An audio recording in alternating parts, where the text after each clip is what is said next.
Welcome to the online course on Nibbāna Sermons 23 to 33, a course hosted by the Numata Center for Buddhist Studies at the University of Hamburg in collaboration with the Barre Center for Buddhist Studies in Massachusetts.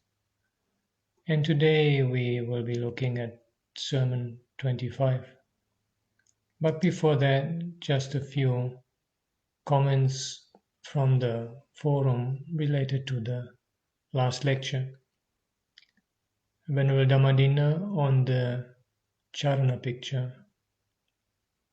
To me, this Charana picture of the mind and its own chasing itself speaks of the structural hyperkinetic disorder of the world and samsara at large by way of ayoniso manasikara, a term which could even be somewhat freely paraphrased as samsaric attention deficit disorder. What is the deficit here? It is the lack of yoniso manasikara, radical attention that penetrates the arising of the matrix of the world. I particularly like that samsaric attention deficit disorder. And on the same Charana picture, the entire picture show is constructed on a perversion, a misperceiving permanence in what is actually impermanent. Furthermore, this constructed world arises dependent on sense-based diets and consciousness born of contact, which brings up again the image of the vortex, like a whirlpool gathering flotsam. Exit is found at the bottom, in the still deep waters, but letting go is required. I like the exit is found at the bottom. Robert on impermanence. This brings to mind the topic of confirmation bias, described by cognitive psychology. If we assume the world to be permanent, this view is projected onto our sensory experience, creating a permanent facade. This facade is supported by our intoxication with the influxes and held together by the glue of craving. What is more, this facade is what we then experience as the real thing, what we touch with our hands and see with our eyes. I found this very skillful how Robert brought in confirmation bias. And Hedwig on the Barre instruction. Because of the implementation of mindfulness, one is in a position to step away from all the lust usually created through unmindful and unwise attention to the six sense spheres, in order to arrive closer at the extirpation of lust for the sense, forms, and for existence. Yeah, that is, I think, exactly the point. The importance of mindfulness. That is really the key here. So now time to look at Sermon 25. Etang santang etang panitang yadidang sabba sankara samato sabbu paripatini saggo tanhankayo virago nirodo nibbana. This is peaceful and this is excellent, namely the stilling of all preparations, the relinquishment of all assets, the destruction of craving, detachment, cessation, extinction. With the permission of the most venerable great preceptor and the assembly of the venerable meditative monks, this is the 25th sermon in the series of sermons on Nibbāna. The other day we made an attempt to understand, in the light of the Kalaka-Rama Sutta, the enlightened attitude of the Tathagata, who has realized the cessation of the six bases of sense contact, towards the viewpoints of the worldlings who find themselves confined within those six bases. In that discourse, the Buddha declared with the words Tang ahang janami, All that do I know. The fact that he has understood all what the world with its gods, Maras and Brahmas, and the progeny consisting of recluses and Brahmins, gods and men, have seen, heard, sensed, cognized, thought after, and pondered over by the mind. By his next assertion, Tangahang Abhanyasing, the Buddha proclaimed that he not only knows all that, but knows it thoroughly in some special way. With the words Tang Tathagatassa Viditang, he declares that by virtue of this special knowledge, he has understood all what the world claims to know. Despite this special knowledge and understanding, the Tathagata takes no stance and has no inclination or partiality towards those sensory data, as is evident from the expression Tang Tathagato na upattasi. Worldlings in general are in the habit of asserting dogmatically, I know, I see, it is verily so. Janami pasami tateva etang, when they have a special knowledge or understanding of something or other. But according to this discourse, it seems that the Buddha takes no stance and has no inclination or partiality towards those sensory data, precisely because he has a special knowledge and understanding with regard to them. This fact is highlighted by the concluding summary verses, particularly by the lines Janami pasami tateva etang ajhositang nantin tathagatanam. I know, I see, this is verily so. No such clinging for the Tathagatas. In order to explain this strange difference of attitude, we quoted the other day two significant terms from the Mula Pariyaya Sutta of the Majjhima Nikaya, namely Sanjanati and Abhijanati. They represent two levels of knowledge in the context of that particular discourse. Sanjanati stands for perceptual knowledge, whereas Abhijanati conveys the idea of some special understanding of a higher order. The level of knowledge implied by the term Sanjanati is that which characterizes the ordinary worldling's worldview.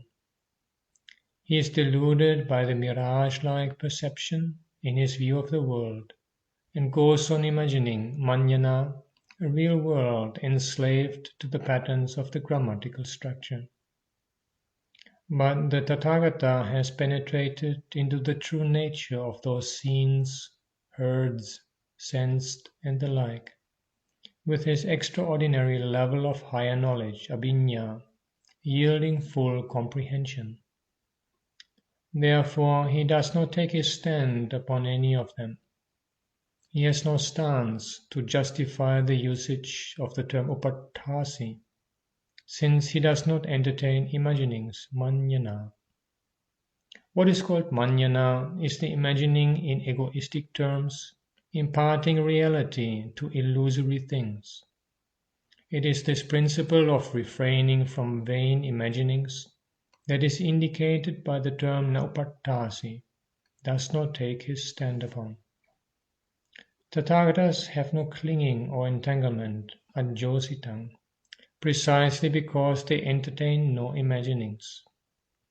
In regard to things seen, heard, etc., the Tathagatas have no clinging, binding, or entanglement, by way of craving, conceit, and views, respectively. We happened to mention the other day that those peculiar declarations with which the Kalakarama Sutta opens bear some resemblance to the tetralemma discussed in our treatment of the undetermined points. The set of 4 alternative propositions concerning the Tathagata's death after death state may be cited as a paradigm for the tetralemma. Hoti Tathagato Parang Marana, the Tathagata exists after death. Na Hoti Tathagato Parang Marana, The Tathagata does not exist after death. Hoti cha na cha hoti Tathagato paramarana. The Tathagata both exists and does not exist after death.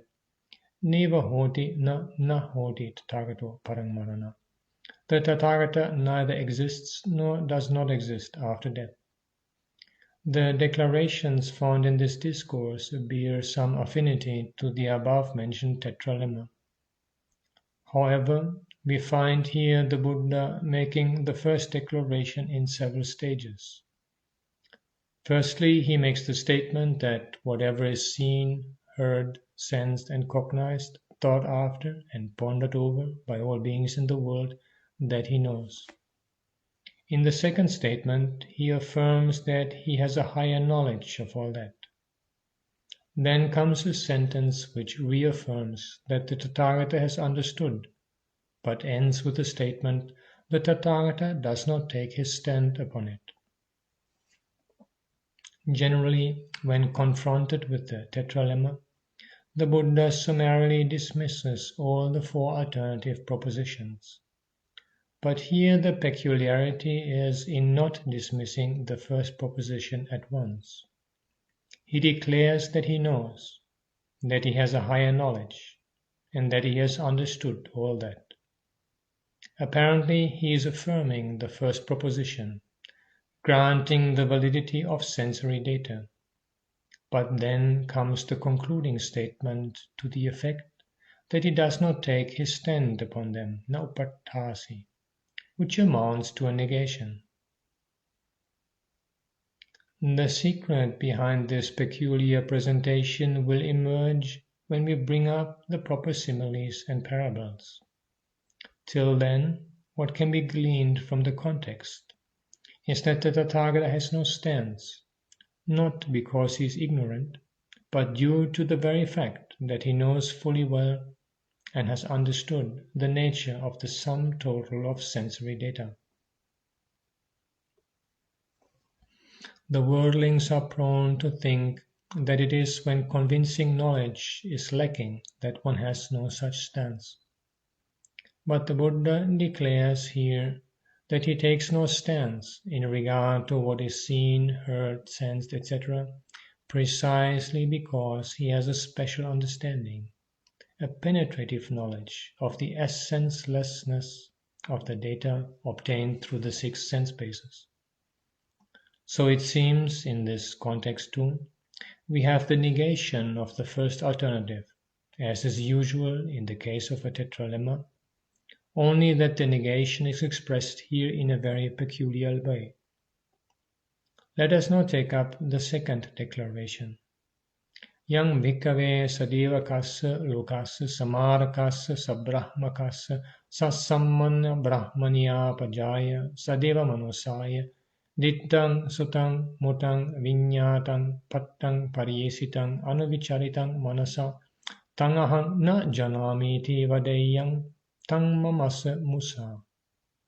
If I were to say, monks, whatsoever in the world with its gods, maras and brahmas, among the progeny consisting of recluses and brahmins, gods and men, whatsoever is seen, heard, sensed and cognized, thought after and pondered over by the mind, all that I do not know, it would be a falsehood in me.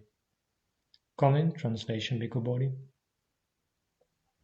Because if I were to say in this world with its devas, mara and brahma, among its population with its ascetics and brahmins, its devas and humans, whatever is seen, heard, sensed, cognized, reached, sought after, examined by the mind that I do not know, that would be a falsehood on my part.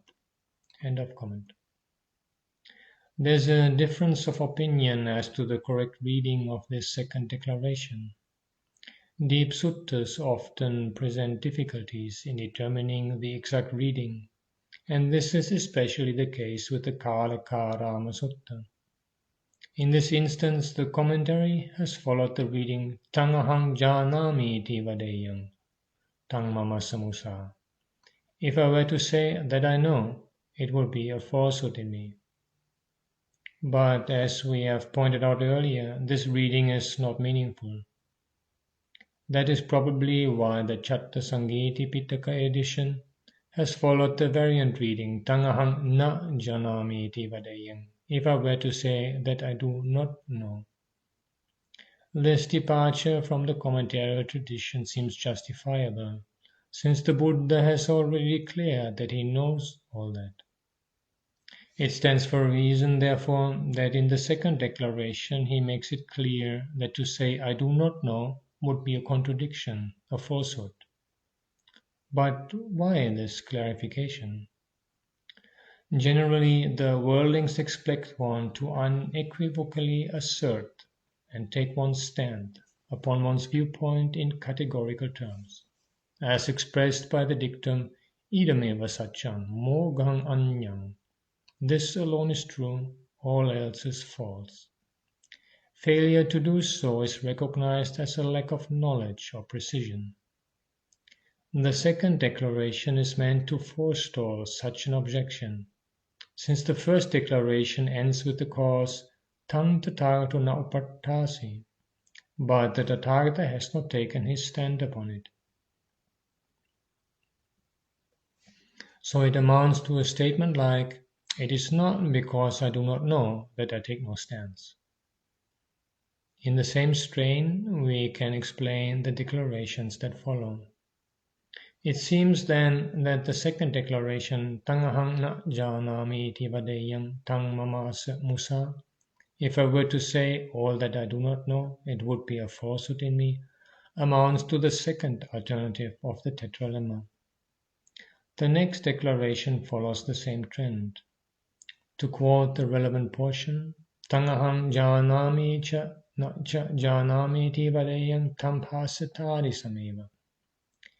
If I were to say I both know it and do not know it, that too would be a falsehood in me.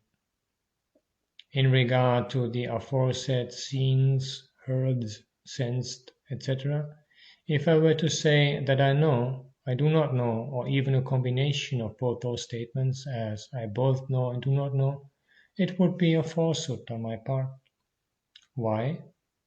Because the world is accustomed to put down such a vacillation to a lack of certitude. To say I both know it and know it not looks like a confession of partial knowledge, since it can mean knowledge and ignorance going 50-50.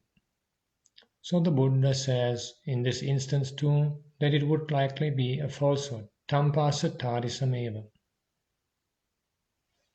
Now we come to the fourth statement. The Buddha declares, if I were to say I neither know it nor am ignorant of it, it would be a fault in me.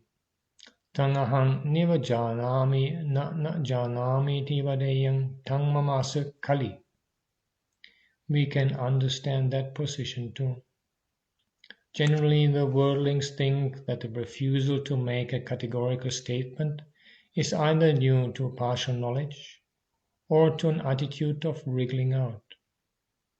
In fact, this attitude of wriggling out had already assumed the status of a philosophy in itself in Sanjaya Velatiputta, a contemporary of the Buddha. When he was interrogated, he would respond with such a series of negations like, I do not say it is, I do not say it is thus, I do not say it is otherwise, nor do I say it is neither, etc. The attempt here is to evade the issue by a sort of eel wriggling. That school of philosophy, which resorted to such an evasive legerdemain, came to be known as Amaravikepavada. The Buddha refuses to subscribe to such tactical sophistry by rejecting the fourth alternative, I neither know it nor am ignorant of it. Here then we have the same tetralemma, presented in a different guise. It smacks of a riddle that the Buddha was confronted with, the riddle of coming to terms with worldly parlance. As we have already mentioned, the commentary analyzes the main theme of the discourse into 5 planes. It also records that the earth shook at 5 points of the discourse, that is, at the end of the proclamation for each plane. According to the commentary, the first plane is the plane of omniscience, Sabbanyuta Bhumi. The phrases representative of that plane are said to be Tangahang Janami, that I know, Tangahang Abbanyasing, that have I fully understood, and Tang Tathagatasa Viditang, that is known to the Tathagata. Comment. Yeah, the idea that the Buddha was omniscient is clearly a later development, although this later development is shared by all the different Buddhist traditions. But closer study of the early Buddhist discourses makes it quite clear that at that level in the development in the history of Buddhism, the Buddha was not yet held to be omniscient. I have studied this in detail, and this is one of two readings, additional readings for this 25th lecture. It's part of a book on the evolution of the Abhidharma, and there I have summarized my research on the passages relevant to the idea that the Buddha was omniscient. And for those of you who do not have the time or inclination to follow this up in detail, there's a very simple argument proposed by Richard Gombrich. If we look at the text on monastic discipline, the Vinaya, we find time and again that the Buddha is on record for giving a particular rule or regulation, and then it doesn't work, something has to be changed, something has to be adjusted. And this is quite a pervasive trend in Vinaya literature. And all of this, of course, does not really work with the idea that the Buddha was omniscient. If he had been omniscient, he should have known all the facts and related causes and conditions to that particular problem and should have been able to address it straight away with a rule that works forever, rather than having to adjust and readjust. And there are also a number of passages in the suttas that show the Buddha coming across something unexpected. Again, that would not really work with the idea of the Buddha being omniscient.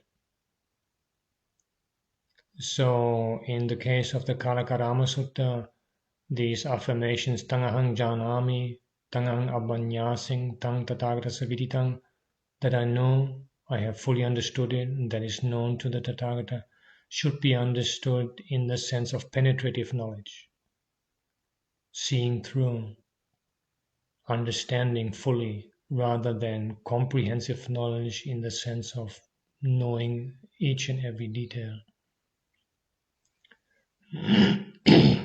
End of comment.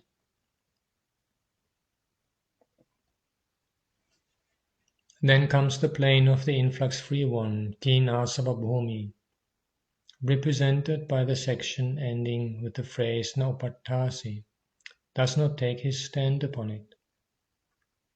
It is so called because that phrase brings out the characteristic of not taking a stance by way of cravings, conceits and views, in the case of an influx-free one. The three phrases, Tang Mamasa Musa, it will be a falsehood on my part, Tang Passa Tarisameva, likewise, that too will be a falsehood in me, and Tang Mamasa Kali, it will be a fault in me, are interpreted by the commentary as representing the third plane of truth, Satya Bhumi. We have now dealt with that too. What comes next, as the fourth plane, is the deepest of all. The commentary calls it the plane of the void, Sunyata Bhumi. It is with good reason that it is so called. The paragraph that follows is said to represent that plane. It runs, Itiko bhikkhave tathagato ditta dattabbang dittang na manyati, adittang na manyati, dattabbang na manyati, dattarang na manyati, Sutta sotabbang suttang na manyati, asutang na manyati, sotabbang na manyati, sotarang na manyati. Mutta motabbang muttang na manyati, amutang na manyati, motabbang na manyati, muttarang na manyati. Viññāta viññātabbang viññātang na manyati, aviññātang na manyati, viññātabbang na manyati, viññattarang na manyati. Comment?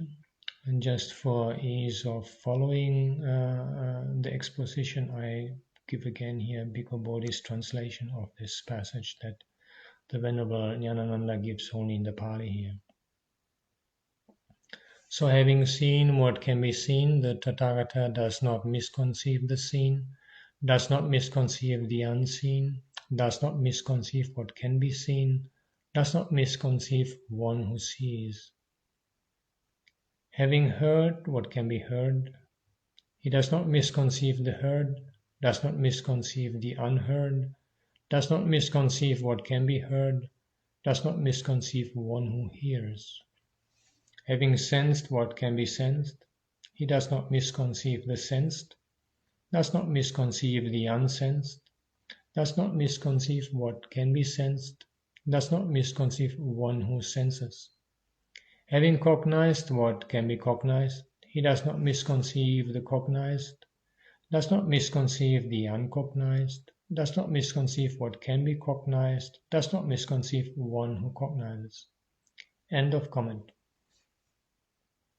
Here too we are confronted with the question of variant readings. To begin with, here we have given the phrase ditta dattabbang dittang, whereas the commentary takes it as datta dattabbang dittang. According to the commentary, datta is a hypothetical variant of the absolute form disva. For it paraphrases datta dattabbang ti disva dattabbang, that is, datta dattabbang stands for disva dattabbang. So the whole sentence in question is said to convey the sense, having seen, he does not imagine a scene worth seeing.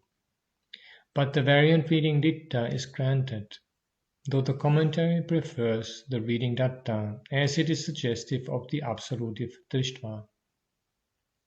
Taking the cue from this commentarial preference, the Burmese Chatta Sangiti edition goes a step further in substituting Suttva, Muttva and Viññātva, rather arbitrarily, to give an absolutive twist to the three phrases that follow, as Suttva Suttabbang Suttang, Muttva Mottabbang Muttang, and Viññatva Viññātabbang Viññātang.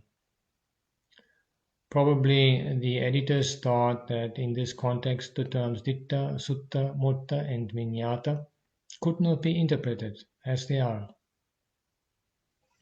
But we may point out that in keeping with the line of interpretation we have followed so far, these three terms may be said to stand for an extremely deep dimension of this discourse dealing with the void. The other day we simply gave a sketch of a possible rendering. The statement ditta dattabbang dittang na manyati has to be interpreted as an assertion that the Tathagata does not imagine a sight worthwhile seeing as apart from the seen, that there is nothing substantial in the seen. So also the other statements, sutta suttabbang suttang na manyati, does not imagine a worthwhile hearing apart from the heard. Mutta mottabbang muttang na manyati does not imagine a worthwhile sensing apart from the sensed. Viññāta viññātabbang viññātang na manyati does not imagine a worthwhile cognition apart from the cognized.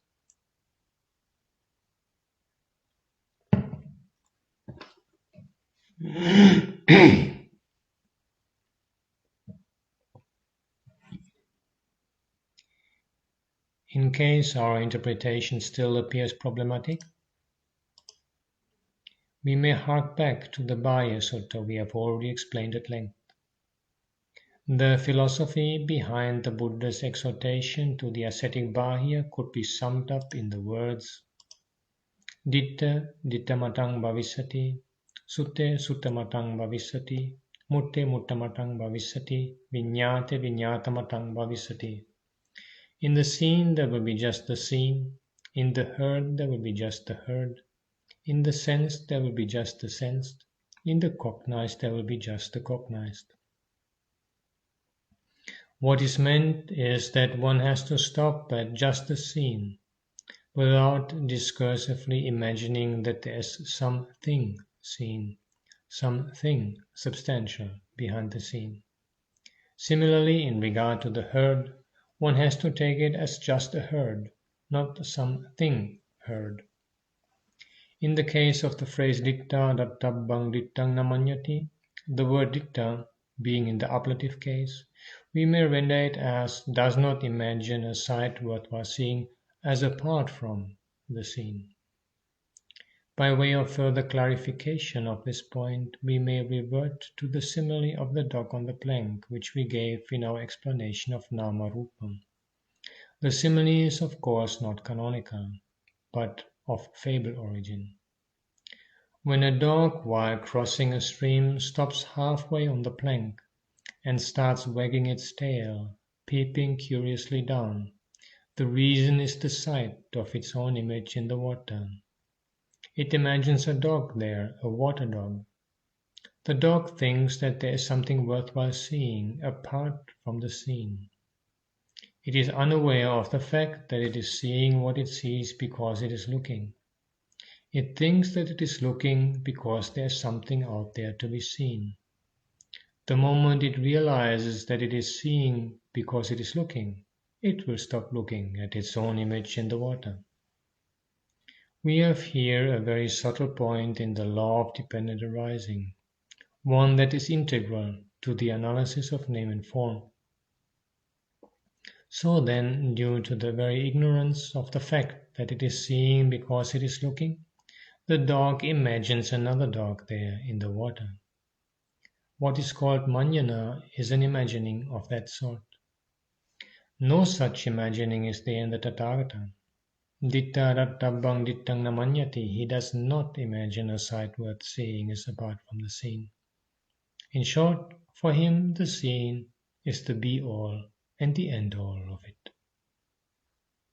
The seen is dependently arisen. It comes about due to a collocation of conditions, apart from which it has no existence per se. Every instance of looking down at the water is a fresh experience, and every time an image of the dog in the water, and of another looking at it, is created. The dog is seeing its own image. Everything is dependently arisen. Passa paccaya, says the Brahmajala Sutta, dependent on contact. Here there is something really deep. It is because of the personality view, Sankaya Ditti, that the world is carried away by this illusion. One goes on looking, saying that one is doing so, as there is something to be seen, but the seen is there because of the looking. This then is the moral behind the statement ditta dattabbang dittang namanyati. Does not imagine a scene worthwhile seeing is apart from the seen. This is the dictum implicit in the Barre Center too, which could be illustrated by the simile of the dog on the plank. The Tathagata does not imagine a sight existing, does not imagine a sight as existing from the bare act of seeing.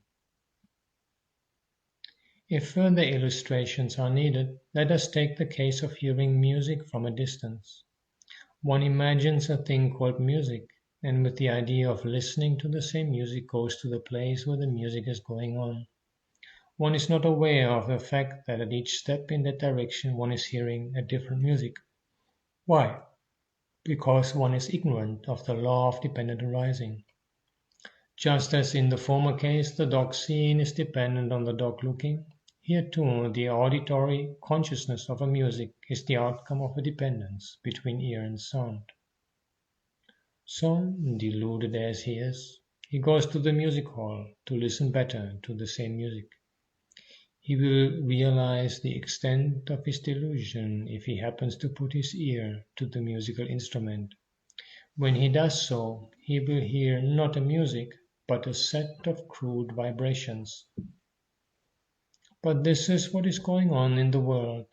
The world is steeped in the delusion of imagining that it is the same music one is hearing, though at each step in that direction the music changes. This is due to the fact that it is dependently arisen. Actually, there is no person hearing, but only a state of affairs dependent on the ear and sound, a conditioned arising dependent on contact. In the present textual context, the terms ditta, sutta, mutta, and viññāta, seen, heard, sensed, and cognized, have to be understood in this light. So this is how the phrase ditta dattabbang dittang namannyati has to be interpreted. But the commentary does not seem to have appreciated the relevance of this paragraph to the Buddha's teaching on voidness. While commenting on dittang namannyati, it expatiates, ahang mahajanena dittameva passamiti tanha mana dittihi na manyati.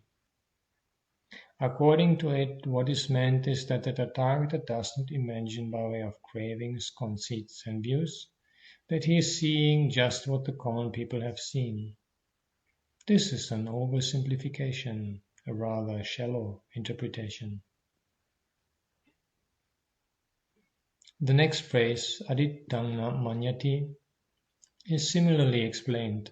Adittang na manyati iti ahang mahajanena adittameva etang passami iti evampi tanhadihi manyanahi na manyati. He does not imagine an unseen, means that the Tathagata does not imagine by way of imaginings, through craving, etc., that he is seeing something unseen by the common people. The commentary, it seems, has gone at a tangent, bypassing the deeper sense. We have already explained the deeper significance of the phrase dittang namanyati, does not imagine a scene. Now what does adittang namanyati mean? In terms of our simile of the dog on the plank, dittang namanyati means that the Tathagata does not imagine a dog in the water. Adittang namanyati could therefore mean that the Tathagata does not imagine that the dog has not seen. Why he does not treat it as an unseen should be clear from that declaration we had already cited, ending with tang ahang na janami iti vadeyang tang mama samusa. If I were to say that I do not know, it would be a falsehood in me. The fact of seeing is not denied, though what is seen is not taken as a dog, but only as an image of one, that is dependently arisen. Since the understanding of it as a dependently arisen phenomena is there, the Tathagata does not imagine an unseen either, adittang namanyati.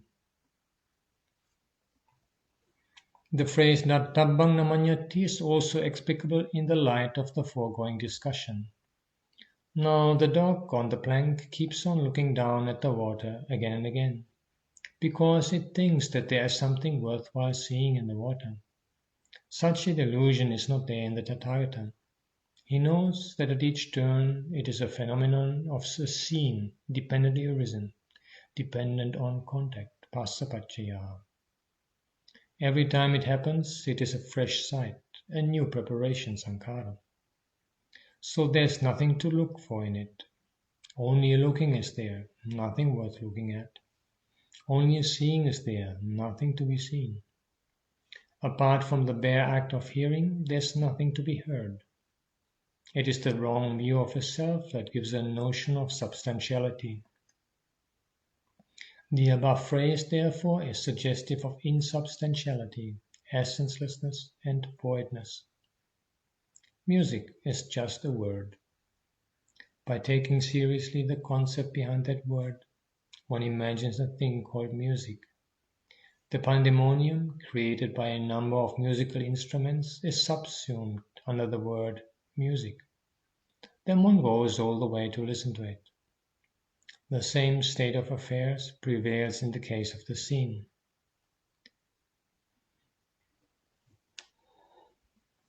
It is because the Tathagata has understood this fact that he does not imagine a thing worth seeing or hearing. The same applies to the other sensory data. Then comes the phrase Datarang Namanyati, does not imagine a seer. Here we have the direct expression of voidness, the voidness of a self or anything belonging to a self. Now that dog on the plank has not understood the fact that there is a mutual relationship between the looking dog and the seen dog. It is because of the looking dog that the seen dog is seen. There is a conditioned relationship between the two. In other words, dependent on I and forms arises I consciousness. Chakkuncha paticca rupecha upabhajati chakku viññānam. The mere presence of the I is not enough for I consciousness to arise, but dependent on I and forms arises I consciousness. Though stated simply, it has a depth that is not easy to fathom. To say that it is dependent on I and form is to admit that it is dependently arisen. The law of dependent arising is already implicated. There is therefore no seer, apart from the phenomenon of seeing, according to the Tathagata. He does not imagine a seer, Datarang Namanyati. For the worldling, the bare act of seeing carries with it the perception of one who sees. He has a notion of a self and something belonging to a self. The same teaching is found in the Barre Center. After instructing Bahya to stop at just the seen, the heard, the sensed, and the cognized, the Buddha goes on to outline the end result of that training. Yatakote Bahya, Dite Ditamattang Bhavisati, Sute Sutamattang Bhavisati, Mute Muttamattang Bhavisati, Viññāte Viññātamattang Bhavisati, Tatutvang Bhayana Tena, Yatutvang Bhayana Tena, Tatutvang Bhayana Tatta. Yatutvang Bhayana Tatta, Tatutvang Bhayana Vida, Nahurang, Naubhaya Mantarena, Ese Vantu Kasam. And when to your Bahya there will be in the seen just the seen, in the heard just the heard, in the sensed just the sensed, in the cognized just the cognized, then Bahya you're not by it. And when Bahya you're not by it, then Bahya you're not in it.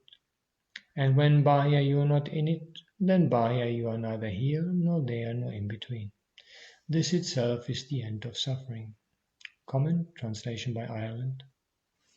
When Bahya in the seen is merely what is seen, in the heard is merely what is heard, in the sensed is merely what is sensed, in the cognized is merely what is cognized, then Bahya you will not be with that. When Bahya you are not with that, then Bahya you will not be in that. When Bahya you are not in that, then Bahya you will be neither here nor beyond nor in between the two. Just this is the end of suffering. End of comment. That is to say, when Bahya you have gone through that training of stopping at just the seen, the heard, the sensed and the cognized, then you would not be imagining in terms of them. The algebraic-like expressions natena and natatta have to be understood as forms of egoistic imagining, manana. When you do not imagine in terms of them, you would not be in them. There would be no involvement in regard to them.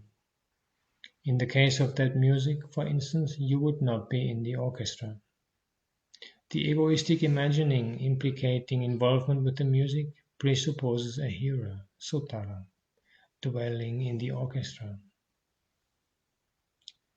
When Bahya you do not dwell in it, yatutvang Bhayana tatta, then Bahya you are neither here nor there nor in between the two. Tattvatvang Bahya nevida nahurang naubhaya mantarena. This itself is the end of suffering. In other words, you would have realized voidness, sunyata.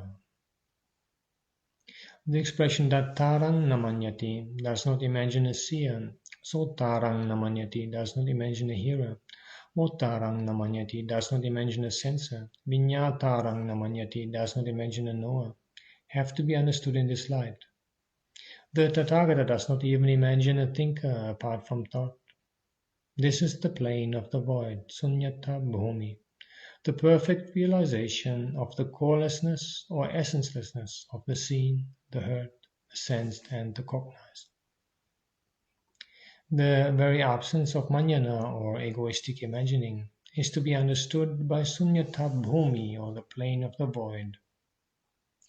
The whirling takes serious the subject-object relationship in the grammatical structure, as it seems the simplest explanation of phenomena. Because there is something to be seen, there is someone who sees. Because there is someone who sees, there is something to be seen. There is a duality between these two. To understand the law of dependent arising is to be free from this duality. It is the ability to see a concatenation of conditions, a conglomeration of causal factors, an assemblage instead of a bifurcation.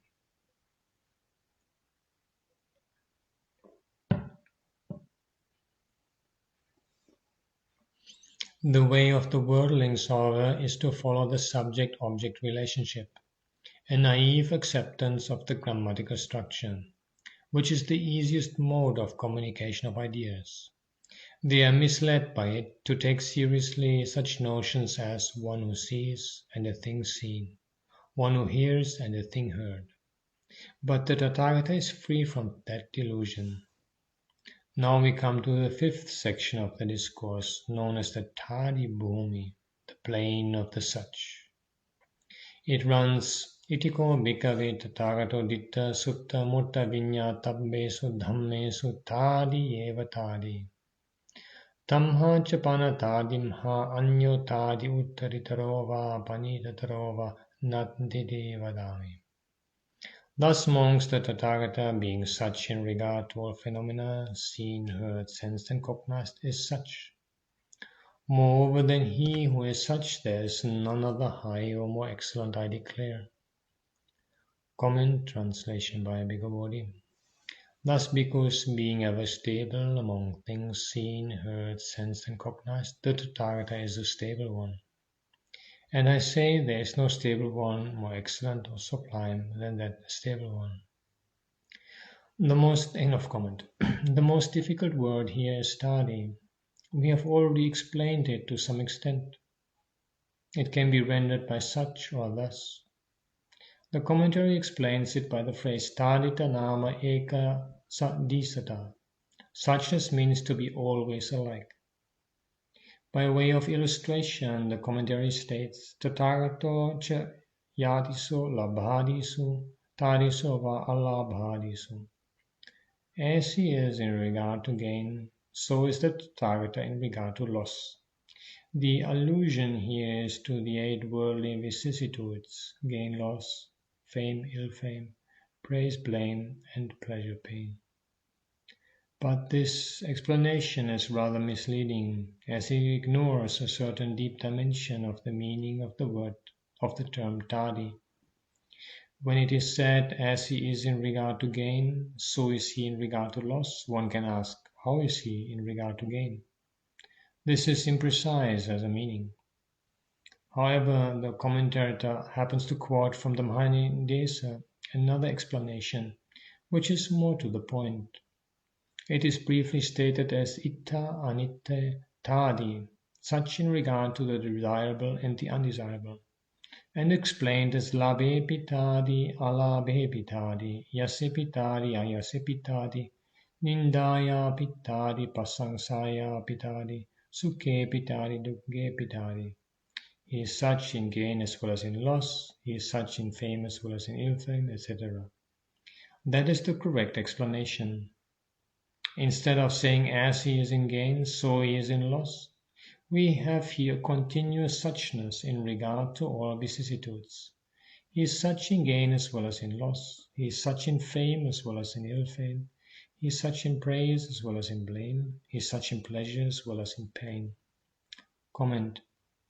Yeah, I'm not quite sure I understand the point, the distinction the Venerable is making here, and I'm giving the commentary here, the relevant passage. So if you look at it, Tadi eva tadi ti tadi nama eka sadisata. So it's quoting and saying that he is like equal. Tathagato cha yadiso labhadiso tadiso va alabhadiso. So it is based on this eka sadisata that then we get the statement that Tathagata is with gains as he is with lack of gains. And then tena vuttang, for this reason it is said, labe pitadi, alabe pitadi, etc. This is actually then the quote from the Mahānidesa. So the statement made by the commentary is simply a summary of the full statement given in the Mahānidesa. I fail to see a substantial difference between what the commentary says and what the Mahānidesa says, and therefore I'm unable to understand why the Venerable Ñāṇananda finds this misleading and inappropriate. In general, I appreciate the need to be critical with the commentary, and there are a number of occasions, and Venerable Ñāṇananda has clearly shown that, where the commentary misses out the deeper sense of a particular passage. But in the present case, I think that the commentary is, as far as I can understand within the limits of my ignorance and understanding, the commentary is fine and there is no need to criticize it. End of comment. The reason for this suchness we have explained on an earlier occasion. In one sense, the term tadi stands for the understanding of the norm called tathata. The other implication is the abstinence from the tendency towards identification or acquisition, meant by tammayata. This exemplary trait is called attammayata. This is an extremely important term occurring in the discourses, which, however, has fallen into neglect at present. In the case of music, for instance, tammayata would imply an attachment to it that amounts to an identification with it. Tammaya means made of that, as in suvannamaya, made of gold, and rajatamaya, made of silver. To be free from this tammayata is to be tadi, such, that is to say, not to be of that stuff, attammayata. The attitude of not leaning on or grasping is meant by it. The quality of being tadi or such is often rendered by firmness, steadfastness, and immovability. Generally, one associates firmness, immovability, or stability with holding on or leaning on. But here we have just the contrary. Not to hold on to anything is to be such. The suchness has a flexibility of a higher order, or an adaptability. The adaptability characteristic of the sage who lives on Pindapata or almsfood is highlighted in the following verse. Alattang yadidang sadhu nalatang kusalamiti ubayeneva sotadi rukkang va uppanivattati. Suppose I got it, well and good. Suppose I didn't get, that's fine too. In both circumstances he is such, and comes back like one who walks up to a tree. Comment translation by Bhikkhu Bodhi. I received something, that is good. I received nothing, that is fine. In both situations, remaining impartial, he returns to the tree itself. I think the reference to the tree just means the place where they go to meditate. End of comment. This kind of adaptability and resilience is also implied by the term tadi. Though the term is sometimes rendered by the word steadfast, it does not stand for any rigidity. Instead, it carries implications of a non-rigid resilience. This is a wonderful quality in Tathagatas and Arahants. We may compare it to a revolving swing in a children's playground. One who is seated in a revolving swing has nothing to get upset about falling headlong when the swing goes up. The seats are hung in such a way that they also turn with the revolving motion of the swing. Had they been rigidly fixed, one seated there would fall off the seat when it goes up. It is that kind of resilience that is characteristic of the quality of tadita, or suchness. This is how we have to understand the famous lines in the Mahamangala Sutta. Puttasya logadhammehi chittang yasana kampade, whose mind remains unshaken when touched by worldly vicissitudes. Comment translation by Bhikkhu Bodhi. One whose mind does not shake when touched by worldly conditions. End of comment. This quality of being unshaken, this immovability, is the result of not grasping. It comes when there is no tenacious clinging.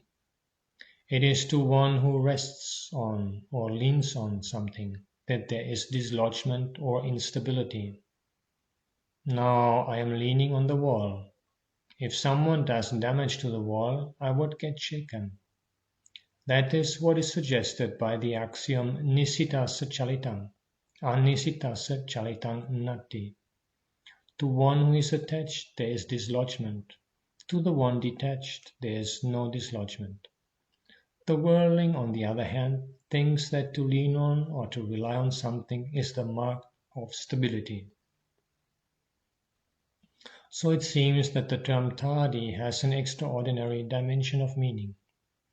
In this particular context, however, the suchness spoken of does not concern the 8 worldly vicissitudes like gain and loss. Here it carries a special nuance, as is evident from the statement, Itiko bhikkhave tatagato ditta sutta mutta viññātabbesu dhammesu tadi yeva tadi. Thus monks, the Tathagata, being such in regard to all phenomena, seen, heard, sensed, and cognized, is such. Comment translation by Bhikkhu Bodhi.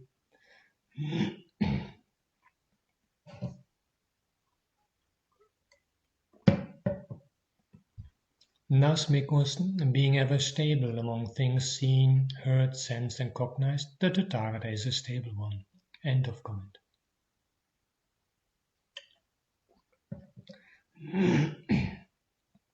The suchness here meant is about the views adhered to by the worldlings. In regard to things seen, heard, sensed, and cognized, the worldlings go on asserting dogmatically, idam eva satchang, mogam anyam. This alone is true, all else is false. But the Tathagata has no such dogmatic involvement. He only analytically exposes them for what they are. As we try to illustrate by the simile of the dog on the plank, the Tathagata simply penetrates into their dependently arisen nature and declares that all those views are dependent on contact, passapaccaya. That is the tadi quality meant here. If we are to understand the plane of suchness, tadi bhumi, in a deeper sense, this is how we have to appreciate its significance. Now we come to the couplet forming the grand finale to the Kalaka Rama Suttam. Yang kinchi dittang va sutang mutang va ajositang satchamutang paresam natesu tadi sayasang mutesu satchamusavapi parandaheyam. Etancha sallang patigacchadisva ajosita yatna prajavisatta Janami pasami tatevaitam ajhositang nandita tagatanam. Comment giving the translation by Bhikkhu Bodhi of the part what the Venerable Ñāṇananda only gives the Pali. Amid those who are self-constrained, the stable one would not posit as categorically true or false anything seen, heard, or sensed, clung to and considered truth by others. Since they have already seen this dart to which people cling at a hair, saying, I know, I see, it is just so, the Tathagatas cling to nothing. End of comment. In the first verse, we have the difficult term saya sambhutesu, which we rendered by amidst those who are entrenched in their own views. The term carries insinuations of philosophical inbreeding, which often accounts for dogmatic adherence to views. The Tathagata declares that he does not hold as true or false any of the concepts of individual truths based on what is seen, heard, sensed and cognized by others, because of his suchness. Being such, he does not categorically label any of those views as true or false. He penetrates into and analyzes the psychological background of all those dogmatic views and understands them as such. In the final verse, he declares that he has seen well in advance the barb on which mankind is hooked impaled. The barb is none other than the dogmatic assertion, I know, I see, it is verily so. Having seen this barb well in advance, the Tathagata entertains no dogmatic involvement of that sort. The precise meaning of some words and phrases here is a matter of controversy. A discussion of them might throw more light on the deeper nuances. The most difficult term seems to be Saya Samutta. The commentary gives the following explanation.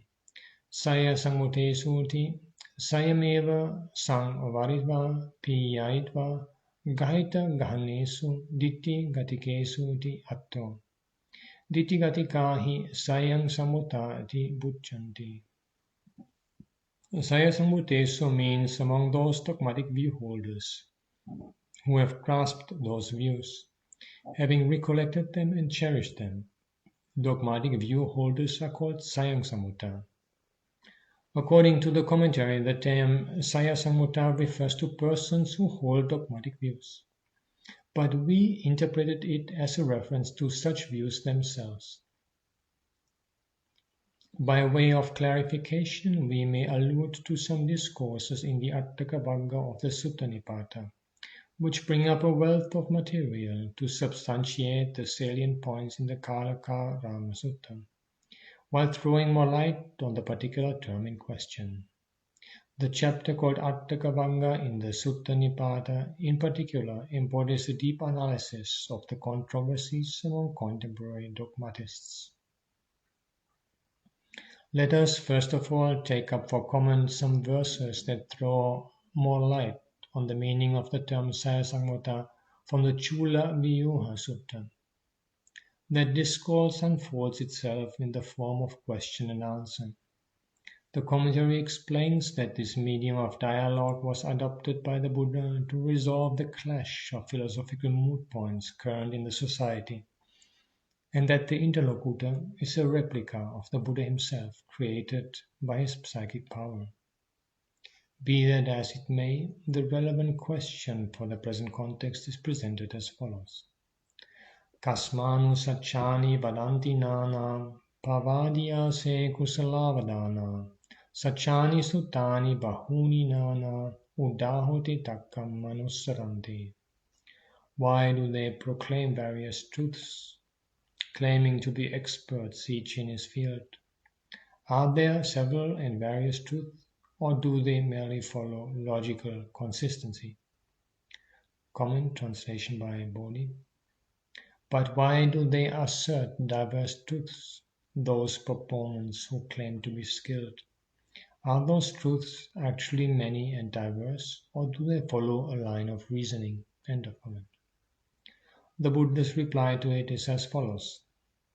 Naheva sacchani bahuni nana anyatra sanyaya ninchani loke takkancha dittesu pakappayitva saccang musati dvaya dhammamahu. There are no several and various truths that are permanent in the world apart from perception. It is by manipulating logic and speculative views that they speak of two things called truth and falsehood.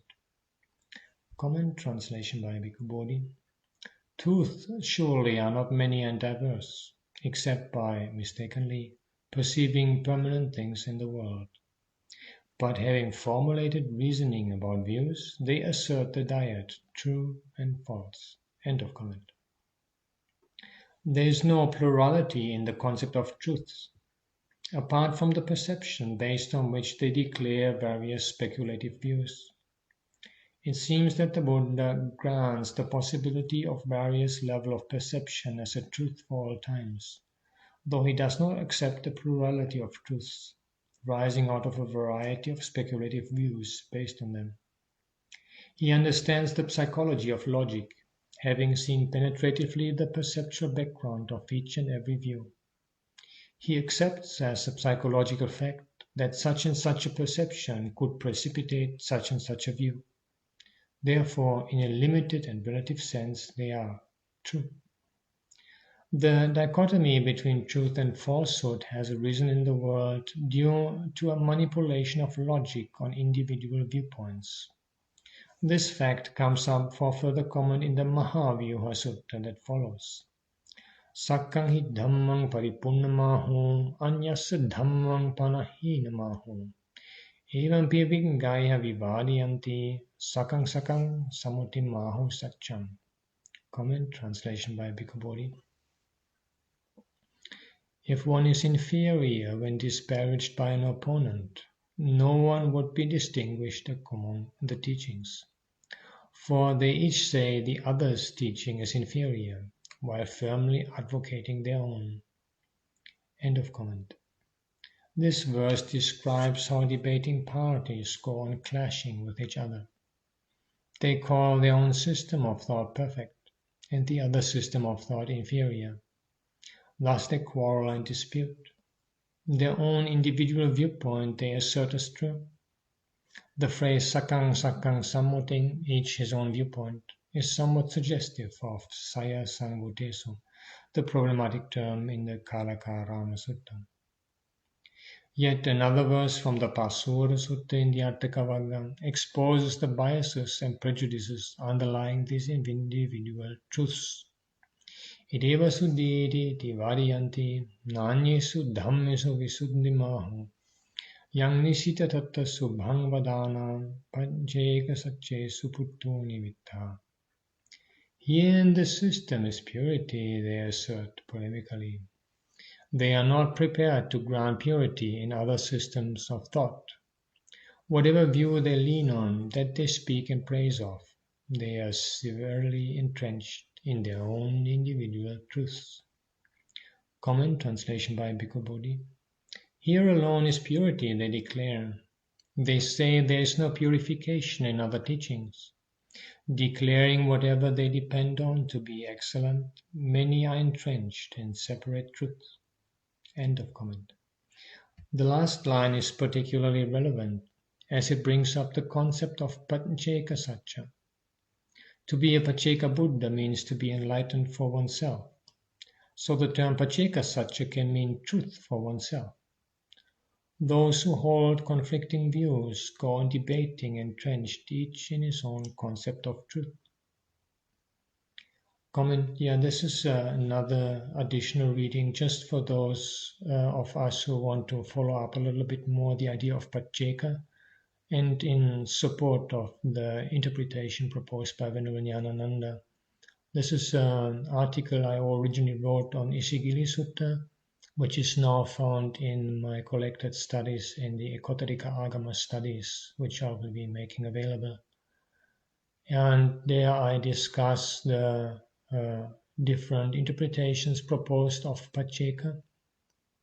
And for those who are still willing to follow it up further in a subsequent chapter in that same book, Ekotarika Agama Studies, in the study of the Jinna Sutta, I take up an Ekotarika Agama discourse that brings in the Pacceka Buddha. And in general, the Pacceka Buddha is very prominent in the Ekotarika Agama of the early Buddhist discourses. And since the Ekotarika Agama is somewhat later, well, let me phrase this differently, as reflects a broader time frame than the other early discourse collections. If we say the Pali discourses in the Chinese Agamas might be reflecting,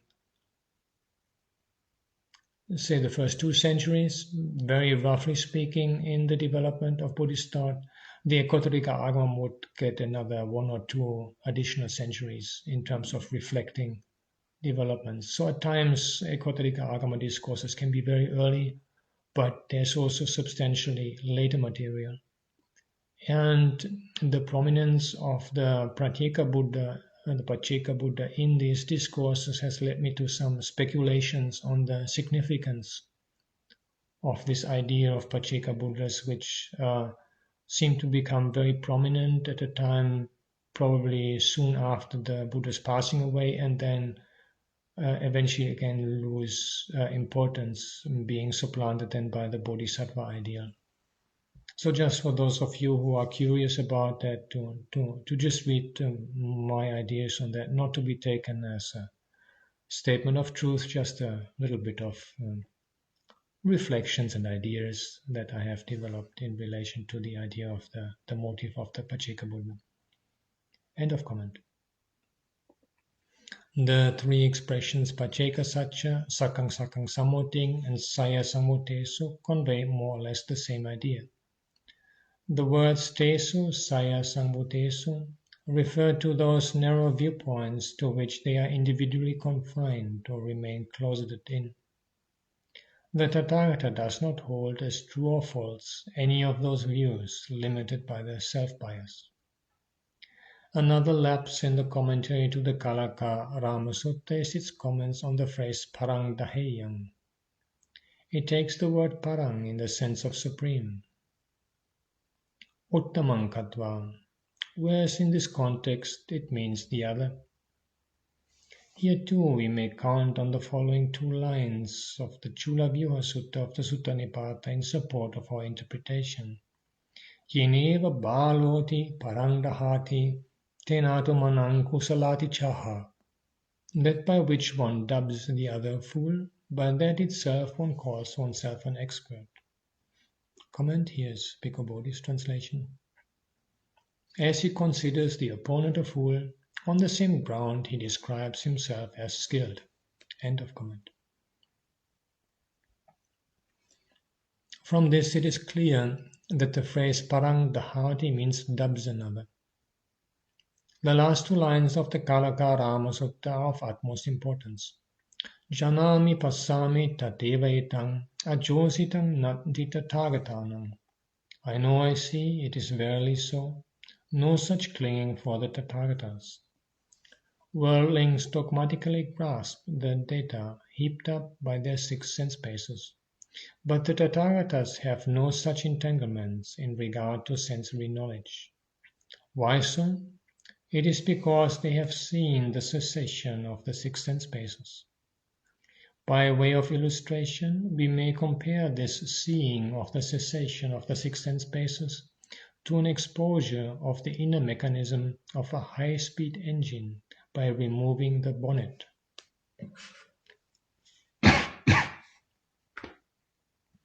In the Dvaya Sutta, from which we quoted in our last sermon, the Buddha showed us the functioning of the gigantic machine called the sixfold sense base, its vibrations, revolutions, beats, and running gears. The discourse analyzes the mechanism in such words as Chakku anicca viparinami anyata bhavi, Rupa anicca viparinamino anyata bhavino, Itetang dvayang chalancheva vyayancha aniccang viparinami anyata bhavi. I is impermanent, changing, becoming otherwise. Forms are impermanent, changing, becoming otherwise. Thus this diet is unstable, evanescent, impermanent, changing, becoming otherwise. Comment translation by Bhikkhu Bodhi. The I is impermanent, changing, becoming otherwise. Forms are impermanent, changing, becoming otherwise. Thus this diet is moving and tottering, impermanent, changing, becoming otherwise. End of comment. The discourse proceeds in this vein and concludes with the words Putto bhikkhave videti, putto citteti, putto sanjanati. Itetepi dhamma chala chiva vayache anicca viparinamino anyata bhavino. Contacted monks one feels, contacted one intends, contacted one perceives. Thus these things too are unstable, evanescent, impermanent, changing and becoming otherwise. Comment translation by Bhikkhu Bodhi. Contacted bhikkhus one feels, contacted one intends, contacted one perceives. Thus these things too are moving and tottering, impermanent, changing, becoming otherwise. End of comment. And the concluding reference is to the products of the six sense spaces. Feelings, intentions, and perceptions arising due to contact are also unstable, evanescent, impermanent, changing, and becoming otherwise. The sum total of percepts is indicated by the words Citta, Sutta, Mutta, and Viññāta. The totality of percepts are made up or prepared, Sankata. The term Sankata has nuances suggestive of production. If we take the sixfold sense space as a high-speed machine, productive of perceptions, the Buddha has revealed to us the workings of its intricate machinery. Each and every part of this machine is unstable, evanescent, impermanent, changing, and becoming otherwise. The Buddha understood the made-up or prepared nature, Sankata, of all these, as well as the preparations, Sankhara, that go into it.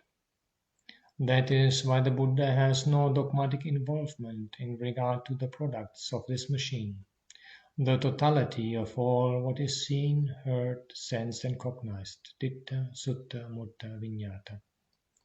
None of them is substantial. They are essenceless and insubstantial. There is nothing worthwhile grasping here as apart from the activities or preparations that are dynamic in themselves. So far we have tried to understand the state of affairs with reference to this discourse. But now let us take up a canonical simile that facilitates our understanding. The Buddha has compared consciousness to a magic show in the Pena Pindupama Sutta of the Khandha Samyutta we already cited. Pena Pindupamang Rupam Vedana Bubulupama Mareci Kupama Sanya Sankhara Karalupama Mayupamancha Viññānam Dipidadicca Bandhuna. Form is like a mass of foam, and feeling but an airy bubble. Perception is like a mirage, and formation a banana trunk. Consciousness is a magic show, a juggler's trick entire. All these similes were made known by the kinsmen of the sun. Comment translation by Bhikkhu Bodhi. Form is like a lump of foam, feeling like a water bubble. Perception is like a mirage, volitions like a plantain trunk, and consciousness like an illusion. So explained the kinsmen of the sun. And here my translation of the Samyutta Agama parallel. Contemplate bodily form as a mass of foam, feelings like bubbles on water, perception like a glare in springtime, formations like a plantain, and the nature of any consciousness like a magical illusion, as the kinsman of the sun has explained. End of comment.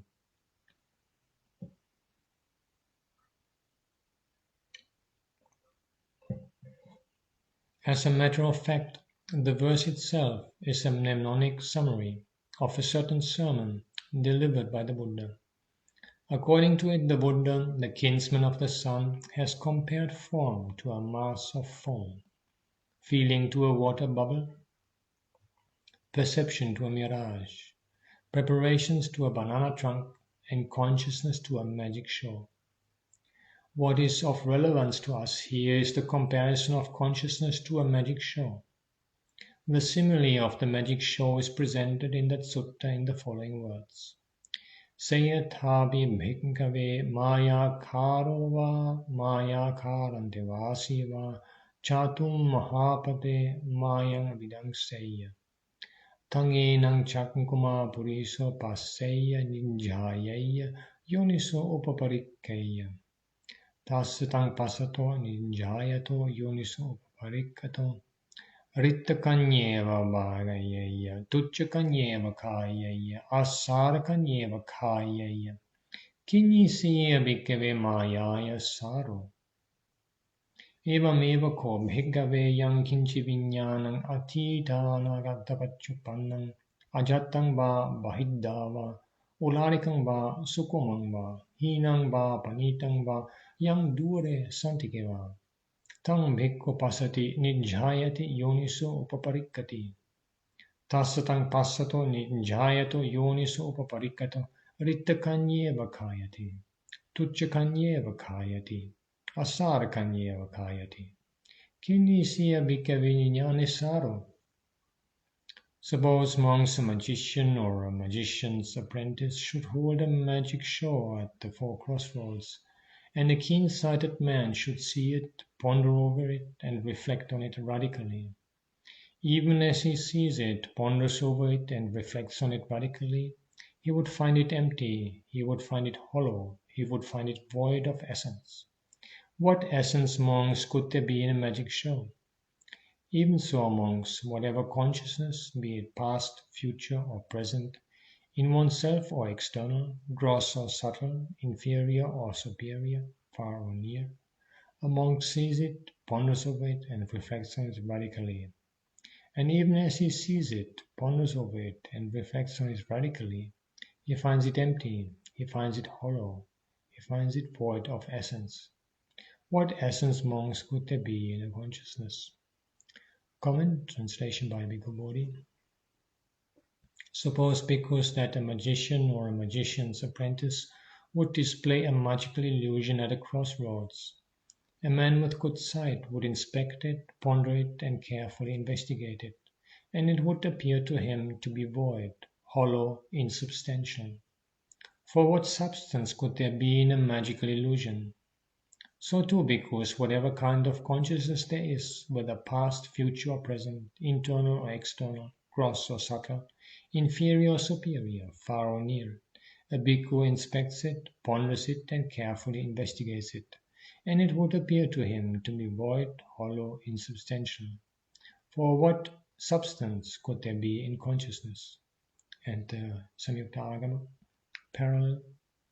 Monks, it is just as if a master magician or the disciple of a master magician at a crossroads creates the magical illusion of an elephant troop, a horse troop, a chariot troop, and an infantry troop. And a wise and clear-sighted person carefully examines, attends to, and analyzes it.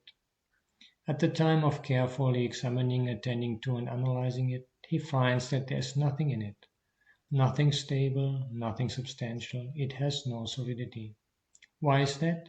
It is because there is nothing solid or substantial in a magical illusion. In the same way, a monk carefully examines, attends to, and analyzes whatever consciousness, past, future, or present, internal or external, gross or subtle, sublime or repugnant, far or near. When carefully examining, attending to, and analyzing it, the monk finds that there is nothing in it, nothing stable, nothing substantial, it has no solidity. It is like a disease, like a carbuncle, like a thorn, like a killer. It is impermanent, dukkha, empty, and not self. Why is that? It is because there is nothing solid or substantial in consciousness. Thank you very much for your attention.